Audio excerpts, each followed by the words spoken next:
حامل قرآن کو مقدم رکھنا، یعنی اگر 3-4 لوگ اکٹھے ہیں تو ان میں سے پرائرٹی کس کو دی جائے گی؟ جو صاحب قرآن ہوگا۔ عن جابر بن عبد اللہ رضی اللہ عنہما قال کان النبی صلی اللہ علیہ وسلم یجمع بین الرجلین من قتل احد ثم یقول ایہم اکثر اخذا للقرآن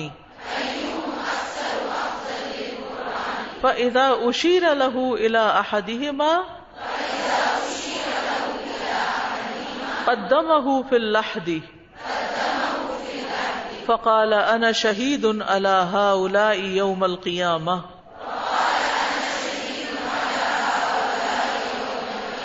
فأمر بدفنهم بدمائهم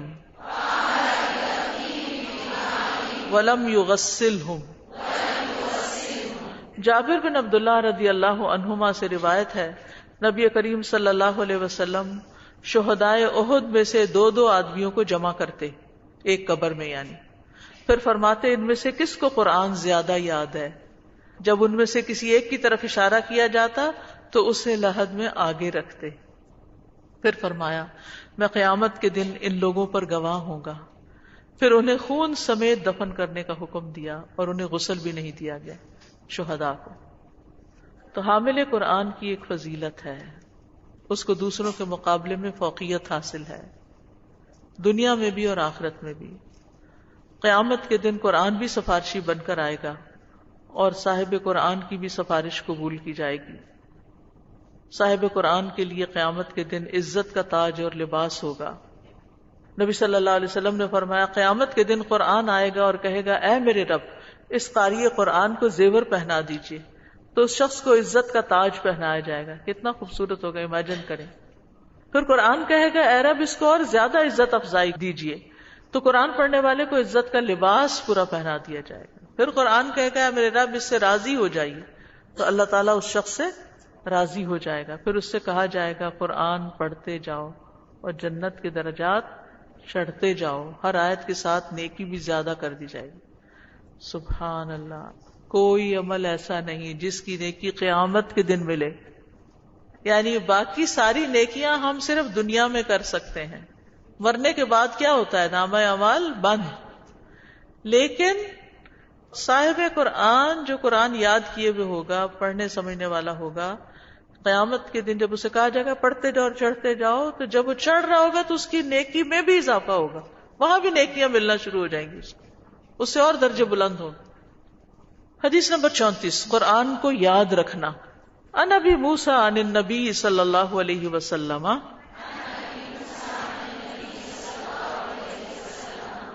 قال تعاہدوا القرآن فوالذی نفسی بیدہ لہو اشد تفصیا من الابل فی اقلھا۔ ابو موسیٰ رضی اللہ عنہ نبی کریم صلی اللہ علیہ وسلم سے روایت کرتے ہیں، آپ صلی اللہ علیہ وسلم نے فرمایا قرآن بار بار پڑھتے رہو، تعاہد القرآن یعنی پڑھتے رہو اس کو، مجھے اس ذات کی قسم جس کے ہاتھ میں میری جان ہے، یہ قرآن اونٹ کا اپنی رسی توڑوا کر بھاگ جانے سے زیادہ تیزی سے نکل جاتا ہے، یعنی اگر قرآن کو دہرائیں گے نہیں تو جو یاد کیا بھول جاؤ گے، تو اس لیے قرآن کی قرات کو لازم کر کے اپنے عہد کی تجدید کرتے رہو۔ اور تعاہد کا ایک معنی حفظ کرنا بھی لیا گیا، اور بار بار پڑھنے میں آنے والی سستی کو چھوڑنا۔ اور یہاں اونٹ سے تشبیہ دی گئی ہے کیونکہ کہا جاتا ہے کہ دوسرے گھریلو جانوروں کی نسبت اونٹ زیادہ جلدی بھاگ جاتا ہے، اور بھاگنے کے بعد اسے پکڑنا بڑا مشکل ہوتا ہے۔ اگر آپ کی مثلا مرغی بھاگ جائے تو وہ زیادہ سے زیادہ کتنی دور جائے گی؟ بکری بھاگ جائے، گائے بھاگ جائے، جلدی پکڑی جائے گی نا، لیکن اگر اونٹ بھاگ جائے جلدی نہیں پکڑا جاتا، تو اس لیے اونٹ کا ذکر کیا گیا، سب سے زیادہ تیز بھاگ جاتا ہے، وہ دور تک بھاگ جاتا ہے۔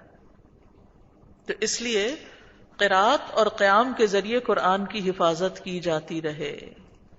موسیٰ بن عقبہ کہتے ہیں کہ جب صاحب قرآن قیام کرے گا اور رات دن اس کی قرات کرے گا تو اسے یاد بھی رکھے گا، اور جب اس کی قرات کے ساتھ قیام نہیں کرے گا تو اسے بھول جائے گا. تو اس لیے میں آپ سب کو یہ مشورہ دوں گی کہ جتنا آپ کو قرآن یاد ہے نا، اس کو مختلف نمازوں پہ بانٹ لیجئے. پہلا سپارہ یاد ہے مثلا، تو اپنی روٹین بنا لیجئے کہ ہر روز مثلا 2 صفحے فجر کی نماز میں یا 4 صفحے جتنی توفیق دے، وہ آپ فجر کی نماز میں پہلا سپارہ ہی ہر روز پڑھیں گے. شروع سے شروع کر لیا، آخر تک پہنچ، پھر دوبارہ شروع کر لیا. پھر البقرہ یاد ہے تو اسی طرح. تو اس میں کیا ہوگا، اگر آپ کچھ اٹکیں گے، بھولیں گے، کچھ ہوگا تو آپ دیکھ بھی لیں گے، پھر اس کو پکا کر لیں گے کہ یہاں سے مجھے اٹکنے لگا. لیکن اگر آپ روٹین میں اس کو نہیں رکھیں گے تو بھول جائے گا. مثلا 30واں پارہ یاد ہے تو آپ اس کو عشاء کی نماز میں باندھ لیں کہ پہلی رکعت میں نبا پڑھوں گی، دوسری میں نازعات، پھر اگلے دن ابسا اور تکویر اور انفطار. اس طرح کرتے کرتے 1 ہفتے سے بھی کم میں پورا سے پارہ ختم ہو جائے گا. پھر دوبارہ سے شروع کر لیں، پھر دوبارہ سے شروع کریں. پھر اگر بیچ بیچ میں سے قرآن یاد ہے تو وہ بھی آپ کسی نماز میں، مثلا ظہر کی نماز، عصر یا کسی نماز میں آل عمران کی آخری آیتیں یاد ہیں، البقرہ کی آخری آیتیں یاد ہیں، الکہف کی پہلی اور آخری آیتیں یاد ہیں، سورۃ یاسین کی ابتدائی آیات یاد ہیں، یا اور کوئی قرآن کے پسندیدہ حصے آپ نے یاد کر رکھے ہیں، تو ان کا ایک اسکیجول خود تیار کر لیں. میں نے اس کی دہرائی کب کرنی ہے. اور اگر آپ کئی سپارے حفظ کیے ہوئے ہیں تو ان کو بھی اسی طرح بانٹ لیجئے کہ کب کب پڑھنا ہے. اگر آپ یہ روٹین سیٹ کر لیں گے نا تو یقین مانے آپ بھولیں گے نہیں. اور اگر کچھ بھول چکا ہے نا تو اس کو یاد کر کر کے روٹین کا حصہ بناتے جائیں. جب تک زندگی میں ترتیب نہ ہو، آپ آرگنائز نہ ہو، چیزیں ہو نہیں پاتی. حالانکہ وقت ہوتا ہے ہمارے پاس، ہمت، طاقت، صلاحیت بھی ہوتی ہے، کرنا نہیں آتا، وہ پھوڑ پن ہوتا ہے، تو وہ کر لیجئے. ٹھیک ہے. حافظ قرآن تھی خاتون، انہوں نے الحمدللہ کینیڈا میں 50 ایئرز پلس خواتین کو قرآن حفظ شروع کروایا تھا کئی سال پہلے، جب تعلیم القرآن میں نے ختم کیا تھا. تو اس کے فوراً بعد وہ خواتین کہنے لگی اب ہم قرآن سے کس طرح تعلق قائم رکھیں. تو میں نے کہا حفظ شروع کر. تو انہوں نے ہمت کر لی، ماشاءاللہ سب کا ہی تقریباً مکمل ہو گیا. کئی سال لگے لیکن ہو گئے. اب ان بزرگ خواتین کا اور کوئی کام نہیں، وہی تشاغل والی بات، سارا وقت اپنا دہرائی کرتے رہتے ہیں کہ بھول نہ جائیں. اب اس میں یہ ہے کہ میں نے ان کی ٹیچر سے پوچھا کہ آپ کو اتنا کیسے یاد ہے؟ تو وہ کہتی ہیں کہ میں نے دن کی 5 نمازوں پہ بانٹا ہوا کہ اتنے سپارے میں نے اس میں کرنے ہیں اور میرے ہو جاتے ہیں. میں نے کہا خوش قسمت ہے، کیونکہ حفظ کیا ہوا ہے اس کو سنبھالنا ہے، تو اس لیے اب وہ دن میں انہیں پڑھنا ہی پڑتا ہے. تو جنہوں نے حفظ نہیں کیا وہ قل اللہ پہ نماز ختم کر دیتے ہیں. تو جب یہ نعمت حاصل ہوتی ہے تو اس کی حفاظت بھی بڑی ضروری ہے، اس کو سنبھالنا بھی ضروری ہے. تعاہد اس کا سنبھالنا ہی ہے، ورنہ ساری محنت استادوں کی بھی اور اپنی بھی اور ماں باپ کی بھی، کیونکہ جو حفظ کا کام ہوتا ہے اس کا ٹرائنگل بنتا ہے. ماں باپ بھی محنت کرتے ہیں، بچے بھی کرتے ہیں اور استاد بھی کرتے ہیں، تب جا کے حفظ ہوتا ہے. تو اگر کوئی بچہ بعد میں پڑھتا ہی نہیں تو سب کی محنت برباد کرتا ہے، اپنی بھی اور دوسروں کی بھی، اور قرآن سینے سے نکل جاتا ہے. اللہ ہم سب کو اس سے بچائے. حدیث نمبر 35، قرآن کا بھول جانا.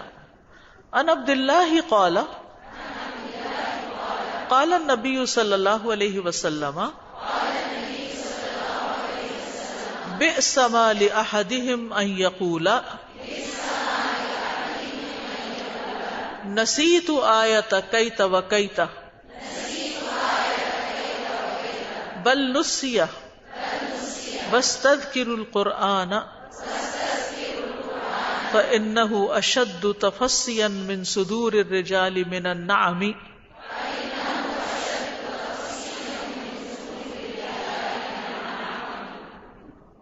کتاب فضائل القرآن بخاری سے عبداللہ بن مسعود رضی اللہ عنہ روایت کرتے ہیں، نبی کریم صلی اللہ علیہ وسلم نے فرمایا، کسی کا یہ کہنا کتنا برا ہے کہ میں فلاں فلاں آیت بھول گیا ہوں. بڑی ہی بری بات ہے کہ کوئی یہ بیٹھ کے کسی مجلس میں کہے میں فلاں فلاں فلاں آیت بھول گیا، بلکہ وہ بھلا دیا گیا، غفلت کی وجہ سے یا لاپرواہی کی وجہ سے بھلوا دیا گیا. تم قرآن پڑھتے رہا کرو، کیونکہ یہ قرآن انسانوں کے دلوں سے نکل جانے میں اونٹ کے بھاگ جانے سے بھی بڑھ کے ہے.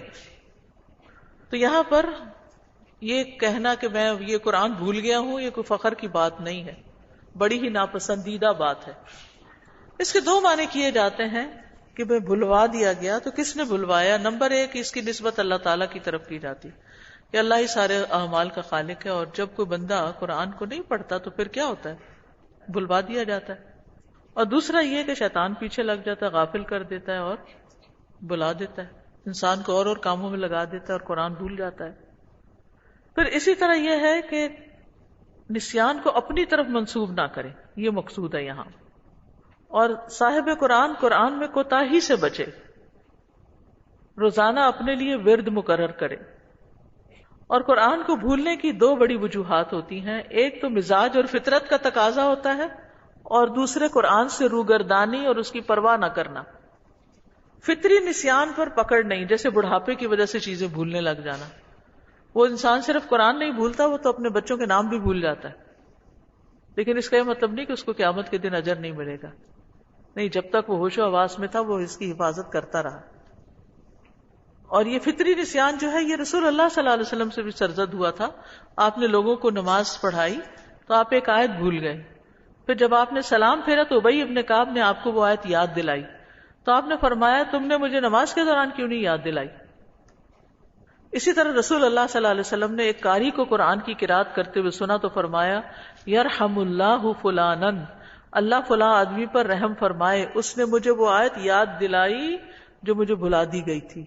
ٹھیک ہے، تو ایک فطرتی بھولنا ہوتا ہے، انسان کا ذہن جو ہے وہ ضروری نہیں ہوتا کہ اس کی مرضی کے مطابق کام کرے، لیکن دوسرا ہے روگردانی کرتے ہوئے، پرواہ نہ کرتے ہوئے بھول جانا، اور یہ اس وقت ہوتا ہے جب انسان شیطان کے پھندے میں پھنس جاتا ہے۔ لیکن یاد رکھیے شیطان کی چال بڑی کمزور ہے، اس لیے جو شخص قرآن کو پکڑ لے، یاد کرنا شروع کر دے، دہرانا شروع کر دے، اس کو بھولا ہوا سبق یاد آ جائے گا انشاءاللہ۔ قرآن چھوڑنے کی سزا۔ ان سمرۃ بن جندب رضی اللہ عنہ عن النبی صلی اللہ علیہ وسلم فی الرؤیا قال اما الذی یثلغ رأسہ بالحجر فإنه يأخذ القرآن فيرفضه وينام عن الصلاة المكتوبة۔ کتاب الجمعہ۔ سمرہ بن جندب رضی اللہ عنہ نبی کریم صلی اللہ علیہ وسلم سے ایک خواب کے بارے میں روایت کرتے ہیں، آپ نے فرمایا بے شک وہ شخص جس کا سر پتھر سے کچلا جا رہا تھا، یہ آپ نے خواب میں دیکھا تھا، یہ وہ ہے جس نے قرآن لیا پھر اسے چھوڑ دیا اور وہ فرض نماز کے وقت سویا رہتا تھا۔ بہت سخت وعید ہے اس میں۔ نبی صلی اللہ علیہ وسلم کے خواب بھی کیا ہوتے تھے؟ وہی ہوتے تھے۔ تو آپ کو جو دکھایا گیا وہ حق دکھایا گیا، تو قرآن پڑھنے کے بعد اس کو بھلائیں نہیں، اس کی ریویژن کرتے رہیں، چاہے ترجمہ ہو چاہے ویسے ہو۔ تو یہ جو لفظ ہے نا یاخذ القرآن فیرفضہ، قرآن کو لے لیتا ہے اور پھر اس کو چھوڑ دیتا ہے۔ اس کا ایک معنی یہ بھی کیا گیا کہ وہ قرآن کے الفاظ کو لے لیتا ہے، عمل چھوڑ دیتا ہے، معنی چھوڑ دیتا ہے۔ اور ایک یہ کہ بالکل ہی چھوڑ دیتا ہے، تو جو شخص قرآن کو چھوڑ دے گا اس کا سر کچلا جائے گا، کیونکہ شیطان نے اس کے سر میں گریں لگائی ہوئی تھی اور وہ صبح نہیں اٹھتا تھا نماز کے لیے اور قرآن پڑھنے کے لیے، کیونکہ حدیث کے آگے نا وَيَنَامُ عَنِ الصَّلَاةِ الْمَكْتُوبَةِ، اور وہ فرض نماز کے وقت سویا رہتا تھا۔ تو اس حدیث سے قرآن پڑھنے، اس کو یاد رکھنے اور پھر خصوصاً فجر کے وقت اٹھ کے نماز میں پڑھنے کی تاکید کی جا رہی ہے۔ قرآن پڑھنے کے لیے بھی ہے، سمجھنے کے لیے بھی ہے، عمل کرنے کے لیے بھی ہے۔ قرآن کی تلاوت کے ساتھ ساتھ یہ عمل کی کتاب بھی ہے، اور پڑھتے ہوئے اپنے آپ کو قرآن پر پیش کرنا چاہیے۔ عبداللہ بن مسعود کہتے ہیں جو شخص یہ بات پسند کرتا ہو کہ اس کو معلوم ہو جائے کہ اللہ عز و جل اس سے محبت کرتا ہے، تو اسے چاہیے کہ وہ اپنے آپ کو قرآن پر پیش کریں۔ اگر وہ قرآن پر عمل کرتا ہے تو وہ اللہ سے محبت کرتا ہے، اور اگر وہ قرآن پر عمل نہیں کرتا تو اس کے دل میں اللہ کی کوئی محبت نہیں۔ یعنی یہ جاننے کے لیے کہ انسان اللہ سے محبت کرتا ہے یا نہیں، دیکھے کہ قرآن پہ عمل کرتا ہے یا نہیں، یہ مطلب۔ فضیل بن ایاز کہتے ہیں حامل قرآن اسلام کا پرچم اٹھانے والے جیسا ہے. اس قرآن کی تعظیم کا حق ادا کرتے ہوئے اسے کھیلنے والے کے ساتھ کھیلنا نہیں چاہیے، یعنی عام لوگوں کی طرح اس کو بہیو نہیں کرنا چاہیے. اس کے اندر ایک وقار ہونا چاہیے. غفلت کرنے والوں کے ساتھ مل کے غافل نہیں ہونا چاہیے، اور لغو کام کرنے والوں کے ساتھ مل کے لغو کام نہیں کرنے چاہیے حامل قرآن کو. عبداللہ بن مسعود کہتے ہیں حامل قرآن کے شایان شان یہ ہے کہ اسے اس کی رات سے پہچانا جائے جب لوگ سو رہے ہیں، اس کے دن سے پہچانا جائے جب لوگ کھا پی رہے ہیں، اس کے غم سے پہچانا جائے جب لوگ خوش ہو رہے ہیں، اس کے رونے سے پہچانا جائے جب لوگ ہنس رہے ہیں، اس کی خاموشی سے پہچانا جائے جب لوگ باتوں میں لگے ہوئے ہوں، اس کی خشوع سے پہچانا جائے جب لوگ تکبر اور فخر کا اظہار کر رہے ہوں. چاہیے کہ حامل قرآن رونے والا ہو، غمگین ہو، بردبار ہو، سمجھ بوجھ والا ہو، کم گو ہو. حامل قرآن کو چاہیے نہ تو وہ شور شرابہ کرنے والا ہو، نہ چیخنے والا ہو، نہ تیز طبیعت والا ہو. معاذ بن جبل کہتے ہیں عنقریب قرآن کچھ لوگوں کے سینوں میں بوسیدہ ہو جائے گا، پرانا ہو جائے گا، جیسے کپڑا بوسیدہ ہو کے پھٹ کے گر جاتا ہے. وہ قرآن پڑھیں گے اس میں کوئی لطف اور لذت نہیں پائیں گے. استغفر اللہ، اپنے آپ کو چیک کریں. ہم سب قرآن پڑھیں گے لیکن اس میں کوئی لذت نہیں پائیں گے. وہ بھیڑیوں کے دلوں پر بھیڑوں کی کھالیں پہن لیں گے. ان کا عمل طمع اور لالچ کے لیے ہوگا، اس میں اللہ کا خوف نہیں ہوگا. اگر وہ عمل میں کوتاہی کریں گے تو کہیں گے عنقریب ہم جنت تک پہنچ جائیں گے، اور اگر برے عمل کریں گے تو کہیں گے ہمیں معاف کر دیا جائے گا، ہم اللہ کے ساتھ شرک تو نہیں کرتے، لا الہ الا اللہ پڑھتے ہیں، جنت میں تو پہنچ ہی جائیں گے. صحابہ قرآن کے آگے رک جایا کرتے تھے، اس کے حروف سے زیادہ حدود کا خیال رکھتے تھے. حسن بصری کہتے ہیں اللہ کی قسم تدبر یہ نہیں کہ اس کے حروف کی حفاظت تو کی جائے لیکن اس کی حدود کو ضائع کر دیا جائے. یہاں تک کہ ان میں سے ایک کہتا ہے میں نے سارا قرآن پڑھ لیا، حالانکہ قرآن کا کوئی اثر اس کے اخلاق میں دکھائی نہیں دیتا، نہ کہیں عمل میں نظر آتا ہے. استاذہ یہ جو حدیث ہے نا کہ رشک کے قابل دو لوگ ہیں، تو استاذہ مجھے اس کا ایکسپیرینس ہوا کچھ عرصہ پہلے. جوس کی دکان پر ہم لوگ جوس کا آرڈر کیا اور ہم ویٹ کر رہے تھے، تو جو جوس دینے کے لیے آیا کچھ درمیانی عمر کا آدمی تھا، اور جب وہ قریب آئے تو تلاوت قرآن کی آواز آئے، دور جائے تو ختم ہو جائے. پھر جب وہ آیا تو میں نے اپنے ہسبینڈ سے کہا ان سے پوچھیں یہ حافظ قرآن ہے؟ تو اس نے کہا جی میں حافظ قرآن ہوں. تو وہ اسی کام کے دوران اپنی پوری دہرائی کر لیتے ہیں اور قرآن پڑھ لیتے ہیں. اور استاذہ اس وقت واقعی یہ حدیث جو ہے نا وہ دل سے اس شخص پہ رشک آیا، کیونکہ ہمارے تو سٹینڈرڈز اور ہیں، ہمیں رشک کے قابل ایک اور کلاس لگتی ہے، اور وہاں پہ قرآن چونکہ پریورٹی نہیں ہے نا ہماری، تو اس لیے ہمیں یہ چیزیں رشک کے قابل لگتی ہی نہیں.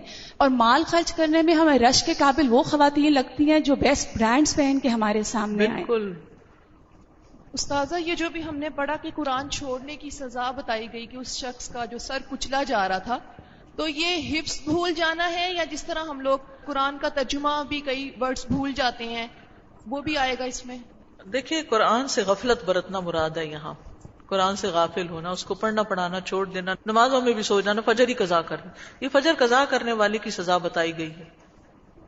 استاذہ جب بھی میں قرآن میں اصحاب کہف کے بارے میں پڑھتی ہوں یا پھر سورۃ یاسین میں رجل مومن کے بارے میں پڑھتی ہوں تو ہمیشہ میرے ذہن میں یہی بات آتی ہے کہ یہ ایسے لوگ ہیں کہ قیامت تک ان کی بات جو ہے نا اللہ تبارک و تعالیٰ نے قرآن میں لکھ دی ہے، اور یہ قابل رشک لوگ ہیں جن کی زندگی بھی قابل رشک اور پھر ان کی وفات بھی قابل رشک اور پھر اس کے بعد ان کا انجام بھی قابل رشک. تو یہ بات مجھے اتنی موٹیویشن دیتی ہے کہ یہ جذبہ میرے اندر آتا ہے کہ ہماری زندگیاں، ہماری وفات اور ہمارا انجام یہ سب کہاں ہے. بالکل